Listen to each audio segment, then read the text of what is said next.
The day I asked my daughter for help, she looked me straight in the eye and said, "Figure it out yourself, Mom." But what she didn't know was that I had already signed the deed to my brand new house. And what I did next changed everything between us forever. Hello there, beautiful souls. My name is Carol, and I'm 71 years old.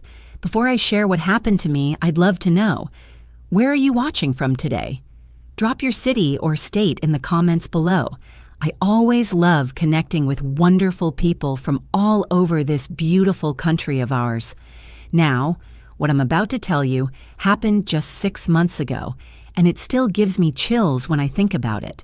It's a story about the moment I realized that sometimes the people we love most can surprise us in the most hurtful ways. But it's also about discovering strength I never knew I had. Let me paint you a picture of my life before everything changed. I'd been living in the same house for 43 years, the house where my husband Frank and I raised our daughter Jessica. After Frank passed away 5 years ago from a sudden heart attack, that house became both my sanctuary and my burden. You see, it was a beautiful Victorian home with high ceilings, original hardwood floors, and a wraparound porch that Frank had restored with his own 2 hands. But it was also 4 bedrooms and 3 bathrooms that I didn't need, with heating bills that made my fixed income stretch thinner each month, and maintenance issues that seemed to multiply faster than I could handle them. The roof leaked during heavy rains. The old furnace coughed and wheezed through every winter. The front steps had started to sag, and the paint was peeling on the north side where the wind hit hardest. At my age, climbing a ladder to clean gutters wasn't just difficult, it was dangerous. But every time I looked around at Frank's handiwork, at the wallpaper we'd chosen together, at the height marks on the kitchen door frame where we'd measured Jessica's growth, I couldn't bear the thought of leaving. Jessica lived about 20 minutes away with her husband Mark and their 2 teenage boys, Tyler and Connor.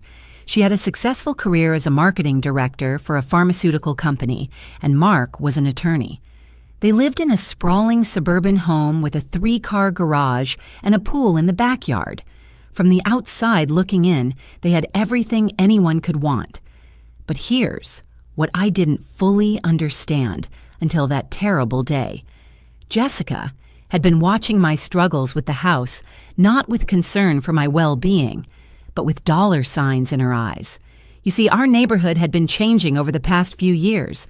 Young families were moving in, renovating the old homes, and property values were climbing steadily. My house, despite its needs, was sitting on a prime lot in what real estate agents were now calling a highly desirable historic district. Jessica knew this. She knew it very well. For months leading up to that day, she'd been dropping hints about my situation. During our weekly phone calls, she'd say things like, "Mom, you know you can't stay in that big house forever," or "Have you given any more thought to your future living arrangements?" At family dinners, she'd point out every little thing that needed fixing. The loose banister, the squeaky floorboard, the way the bathroom faucet dripped. I thought she was being caring. I thought she was worried about her aging mother living alone in a house that was becoming too much to handle. I was grateful that she was paying attention, that she cared enough to notice these things. How naive I was. The turning point came on a Thursday morning in March. I'd been dealing with a plumbing emergency. The main water line to the house had burst during a particularly harsh cold snap, flooding my basement and damaging some of Frank's old workshop equipment and several boxes of family photos that I'd stored down there. I called a plumber, but he couldn't come until the following Monday. Meanwhile, I had no water in the house. None. I couldn't shower, couldn't wash dishes, couldn't even make a cup of coffee. At 71, I wasn't exactly equipped to dig up my front yard and fix a water main myself. I'd been staying at a nearby motel for 3 nights, paying $90 a night that I really couldn't afford. I was exhausted, overwhelmed, and for the first time since Frank died, I felt truly helpless. That's when I decided to swallow my pride and call Jessica. "Honey," I said when she answered, "I hate to bother you at work, but I'm in a real bind here." I explained about the water line, about the motel, about feeling lost and unsure of what to do next. I wasn't asking for money. I still had enough savings to cover the repair, though it would be tight. I wasn't even asking her to fix anything. I just needed someone to care, someone to maybe offer a guest room for a few nights, or perhaps just some emotional support during a difficult time. There was a long pause on the other end of the line. Then Jessica sighed. Not a sympathetic sigh, but an irritated one. "Mom," she said, and I could hear the impatience in her voice. "You can't keep calling me every time something goes wrong with that house. I have my own family to worry about, my own responsibilities. I can't be your handyman or your hotel or your problem solver. You're going to have to figure it out yourself." Figure it out yourself. Those 4 words hit me like a physical blow. "But Jessica," I started to say, "I'm not asking you to fix anything. I just thought maybe what? Maybe I could drop everything and come rescue you? Mom, we've talked about this. That house is too much for you. It's been too much for you for years. Instead of calling me every time there's a crisis, maybe you should be using this as motivation to finally make some adult decisions about your living situation." Adult decisions. As if 71 years of making decisions, of raising a child, of caring for a dying husband, of managing a household and a life, somehow didn't count as adult enough. "I have to go," she continued. "I'm in the middle of preparing for a big presentation. Call a hotel if you need to. Call a plumber. Call someone else. But stop calling me with these emergencies. I can't be responsible for every little thing that goes wrong in your life." And then she hung up. I sat in that dingy motel room, holding my cell phone, staring at the screen that said, "Call ended," and I felt something break inside me. Not just my heart, though that was certainly shattered. Something deeper than that.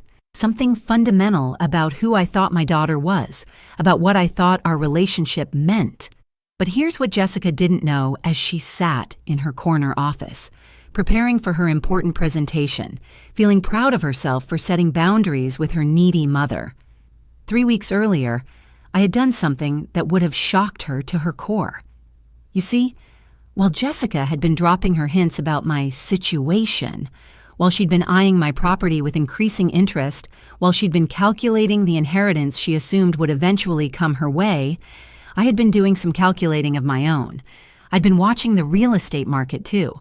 I'd seen what homes in my neighborhood were selling for, and I'd realized that the equity I'd built up in my house over 4 decades wasn't just going to be my daughter's nest egg someday. It could be my freedom today. So I'd done something I hadn't told anyone about. Not Jessica, not my neighbors, not even my closest friend. I'd contacted a real estate agent, got my house appraised, and started looking at smaller properties in a lovely, active senior community about an hour north of town. The community was called Sunset Manor, and it was nothing like the sterile, institutional nursing homes that Jessica had started hinting I might need to consider. These were beautiful, maintenance-free condominiums designed specifically for active seniors who wanted independence without the burden of home ownership responsibilities. Each unit was a spacious 1 or 2 bedroom condo with modern appliances, central air and heat, and access to a community center with a library, fitness facilities, organized social activities, and even transportation services for shopping and medical appointments. There was a waiting list, but when I explained my situation, they told me they expected to have a perfect unit available within the month. The best part? After selling my house and buying the condo, I would have enough money left over to live comfortably for the rest of my life. Not just comfortably, better than I'd lived in years. No more choosing between heating bills and grocery money. No more lying awake at night worrying about major repairs. No more feeling like a burden on anyone. 3 weeks before that phone call from the motel room, I had signed the purchase agreement for a beautiful 2-bedroom condo with a view of a lake and a small garden where I could grow tomatoes and flowers. The closing was scheduled for the following month. I had been planning to surprise Jessica with the news over dinner to show her that her mother was more capable and resourceful than she'd given me credit for. But after that phone call, after hearing her tell me to figure it out myself, I decided that Jessica had forfeited the right to be part of my good news. If she wanted me to figure it out myself, then that's exactly what I would do. The next morning, I checked out of the motel and drove to my friend Eleanor's house. Eleanor was my age, a widow like me, and someone who had always been generous with her spare bedroom when friends needed a place to stay. When I explained about the water line, she immediately invited me to stay as long as I needed. I didn't mention the conversation with Jessica. I didn't want Eleanor to think badly of my daughter, even though I was starting to think badly of her myself. The plumber came that Monday and fixed the water line. The bill was $850, money I could afford to pay, though it stung. As he worked, he looked around my basement and shook his head. "Ma'am," he said gently, "I hope you don't mind me saying this, but you've got some other issues down here that are going to need attention soon. That old water heater is on its last legs, and I can see some signs that you might have foundation settling that could cause problems down the line. I'm not trying to sell you anything. I'm just concerned about an older lady living alone with these kinds of potential issues." I thanked him for his honesty and paid his bill. Then I went upstairs and called my real estate agent. "How quickly can we expedite the closing?" I asked. She managed to move everything up by 2 weeks. During those 2 weeks, I quietly started packing.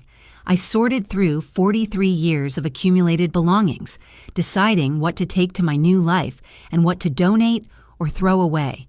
It was harder than I'd expected, but also liberating. Each box I packed felt like a step toward freedom. Jessica called once during this time, but it wasn't to apologize or check on how I was managing after the waterline crisis. It was to invite me to Tyler's baseball game that weekend. "If you're free," she said, as if I might have a packed social calendar. I went to the game. I cheered for my grandson, hugged him afterward, and acted like everything was normal. Jessica chatted about work, about Mark's latest case, about Connor's grades. She never once asked how I was doing or whether I'd managed to figure it out like she told me to do. As I watched her that day, I realized something that made me profoundly sad.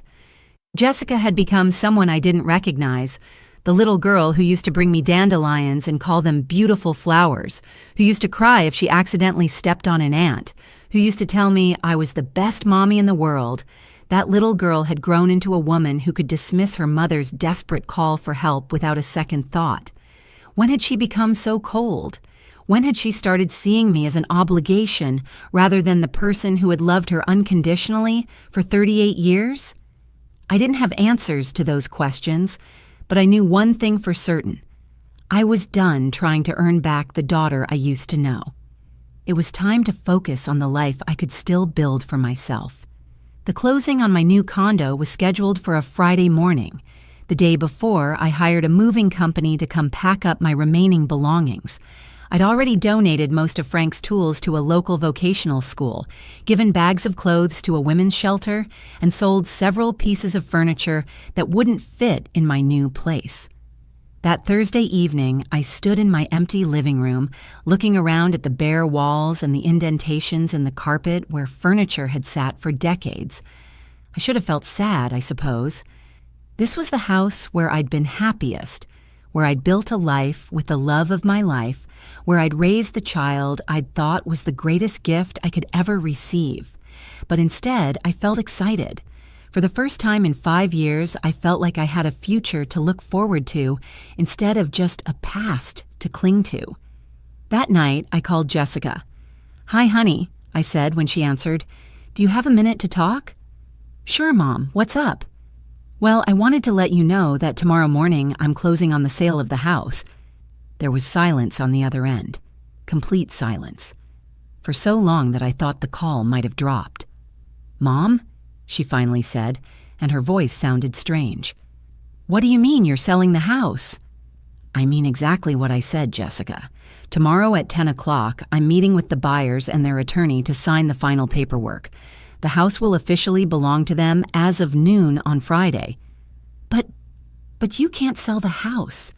You didn't even tell me you were thinking about selling it. You can't just make a decision like that without discussing it with family." The irony of her words wasn't lost on me. I couldn't make a decision like that without discussing it with family. Where was this concern for family discussion when she'd told me to figure out my own problems? Actually, Jessica, I can make any decision I want about my own property, and I have. Where are you going to live? Please tell me you haven't done something foolish like falling for one of those retirement home scams. Those subscription requests can be powerful. Let me add, one at this intense moment where the daughter realizes she's losing control. And right here, beautiful people, if you're enjoying this story and you want to hear how this all unfolds, would you mind hitting that subscribe button? It really helps me bring you more stories like this one. Thank you so much. I've purchased a lovely condominium in a senior community called Sunset Manor, I said calmly. It's about an hour north of here, near the lake. I'll have my own place, but without any of the maintenance responsibilities. There's a community center with activities and a library, and I'll have neighbors my own age who actually want to spend time together. An hour north? Mom, that's too far away. What if something happens to you? What if you have an emergency? Now she was concerned about emergencies. How convenient. Well, Jessica, I said, and I made sure my voice was perfectly pleasant. I guess I'll just have to figure it out myself. The silence this time was even longer. Mom, she said finally, and now I could hear panic creeping into her voice. We need to talk about this. This is a huge decision. You can't just... what about the family history in that house? What about all the memories? What about Dad's workshop? What about the inheritance she'd been counting on, is what she really meant. The memories will come with me, I said. As for Dad's workshop, I donated his tools to the Lincoln County Vocational School. There are young people there learning skilled trades who will put them to good use. I think Frank would have liked that. You donated Dad's tools? Mom, some of those were antiques. They were probably worth thousands of dollars. And what about discussing this with me first? I could have helped you figure out what was valuable, what should be kept in the family. Kept in the family, meaning kept for her to inherit. Jessica, I said, and now my voice wasn't quite so pleasant anymore. 3 weeks ago, when my water line burst and I had no place to stay and no idea how to handle the crisis, I called you looking for help. Not money, not solutions. Just someone who cared enough to offer support during a difficult time. Do you remember what you told me? Mom, that's not fair. I was having a really stressful day at work, and you told me to figure it out myself. You told me you couldn't be responsible for every little thing that went wrong in my life. You told me I needed to make adult decisions about my living situation. I didn't mean... So that's exactly what I did. I figured it out myself. I made an adult decision about my living situation. I solved my own problems without bothering you. Isn't this exactly what you wanted? That's not what I meant, and you know it. No, Jessica, I don't know it. Because when your 71-year-old mother called you in distress, you couldn't be bothered to offer even basic emotional support, so I learned to stop expecting it from you. I could hear her starting to cry now, and part of me, the mother part that had comforted her through scraped knees and broken hearts and teenage disappointments, wanted to soften my tone, to apologize, to make it better. But the woman who had spent 3 nights in a dingy motel room, feeling abandoned and unloved, wasn't ready to make it better. When do you close on the new place? She asked. Tomorrow morning, same time as the sale closing. I'll move in this weekend. Can I see it? Can we talk about this more? Of course you can see it, I said. It's a lovely place. I think you'll be impressed with how well I've figured things out for myself. The next morning, I dressed in my best suit, a navy blue outfit that Frank had always said made me look distinguished, and drove to the law office where both closings would take place. The buyers were a young couple with 2 small children who had fallen in love with the house's character and were excited about the prospect of restoration. The husband was a carpenter, and his eyes had lit up when he saw Frank's craftsmanship. We promised to take good care of it, the wife had told me when we'd first met. We can see how much love went into this house. Signing those papers should have been heartbreaking. Watching strangers take legal ownership of the place where I'd spent most of my adult life should have felt like losing everything that mattered. Instead, as I signed my name for the final time, I felt like I was signing my independence. An hour later, I was signing different papers at a different table, officially becoming the owner of a beautiful lakeside condominium where I could start fresh at 71 years old. I spent that weekend moving in, arranging my furniture, hanging pictures, and setting up my new life. Eleanor came to help, and so did a few other friends from church. We worked together, laughed together, and by Sunday evening, my new place felt like home. Jessica didn't come to help. She didn't even call. It was Tuesday when she finally showed up. I was sitting on my small patio, watching the sunset over the lake and reading a book, when I heard a car in the driveway. I looked up to see Jessica walking toward me, and the expression on her face was one I'd never seen before. It was somewhere between devastated and furious. "Hi, honey," I said, setting down my book. "This is a nice surprise. Would you like some iced tea?" She sat down in the chair across from me without saying anything for a long moment. Then she looked around at the patio, at the view of the lake, at the well-maintained grounds of the community visible through the trees. "It's nice," she said finally, and she sounded surprised. "Thank you. I think so, too." "Mom," she said, and now she leaned forward, her voice urgent. "We need to talk about what you've done." "What I've done? You mean what I've done about figuring out my own problems and making adult decisions about my living situation?" She winced. "I know you're angry about what I said, but I'm not angry, Jessica. Anger implies that I still have expectations that can be disappointed. I've moved beyond that." "What does that mean?" I looked at my daughter, this woman who looked so much like me at her age, who had my eyes and her father's stubborn chin, and I tried to figure out how to explain what I'd learned about both of us over the past month.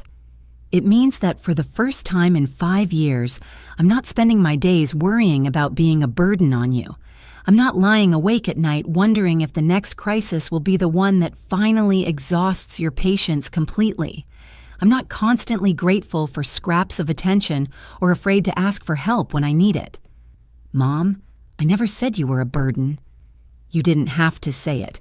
It was clear in every sigh when I called, every suggestion that I should consider other options, every time you pointed out something else that was wrong with the house. You saw me as a problem to be managed, not a person to be loved." Her face crumpled. "That's not true." "Isn't it? When was the last time you called me just to talk? When was the last time you asked about my day, my thoughts, my feelings about anything other than my housing situation? When was the last time you treated me like someone whose company you actually enjoyed?" She opened her mouth to answer and then closed it again, because we both knew the answer was that it had been a very long time. "I thought," she said finally, tears starting to flow, "I thought I was being practical. I thought I was helping you face reality." "No, Jessica. You were helping me face your reality. Your reality where I was becoming inconvenient, where my problems were interfering with your life, where the house you expected to inherit was costing more to maintain than you thought it was worth. I wasn't thinking about inheritance." I looked at her steadily until she looked away. "The house sold for $475,000, I said quietly. "After paying off the small mortgage balance and closing costs, I cleared over $400,000. Combined with your father's life insurance and our savings, I now have more than enough money to live independently and comfortably for the rest of my life."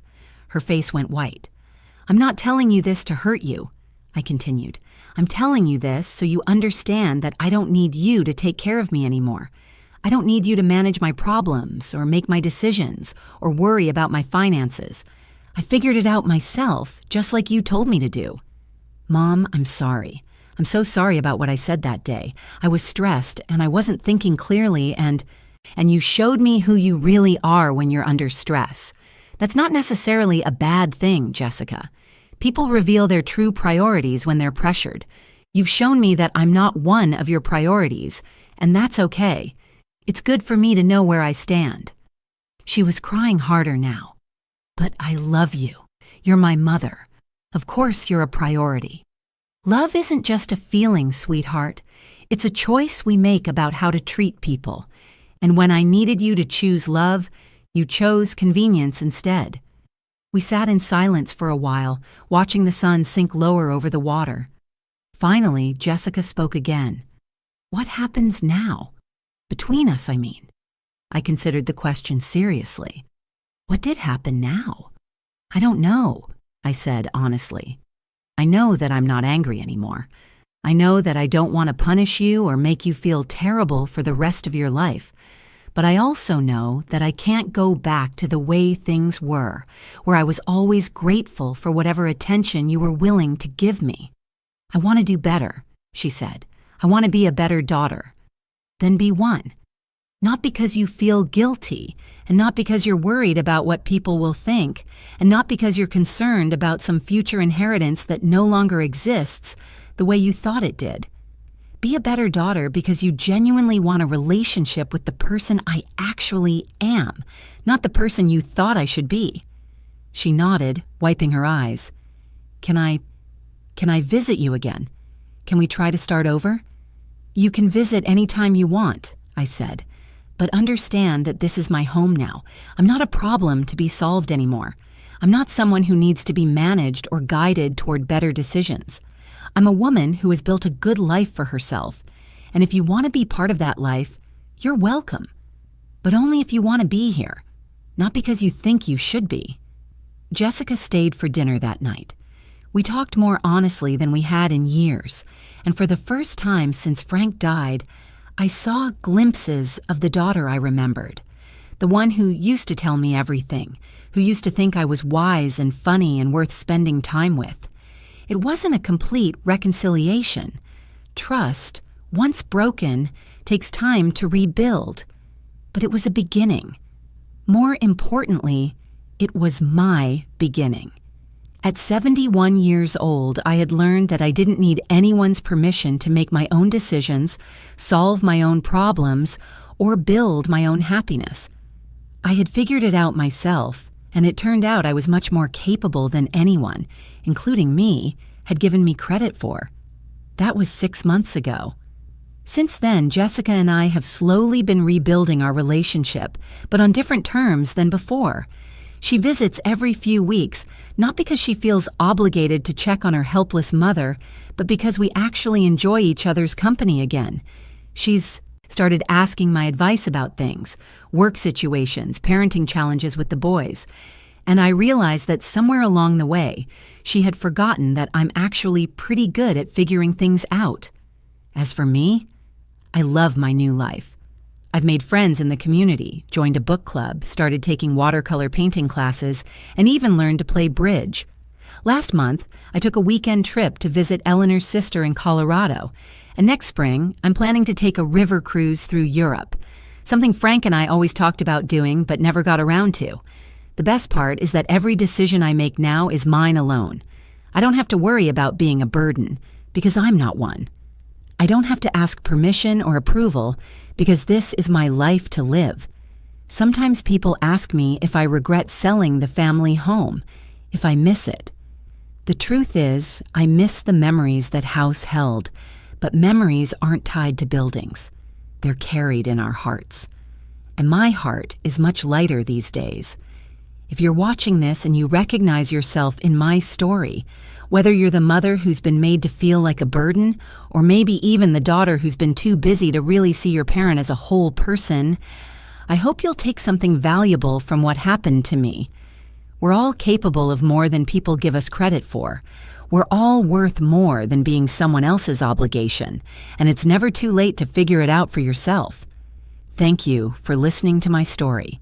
I hope it reminded you that every ending can also be a beginning, if we're brave enough to write a new chapter. Until next time, take care of yourselves. And remember, you're stronger than you know.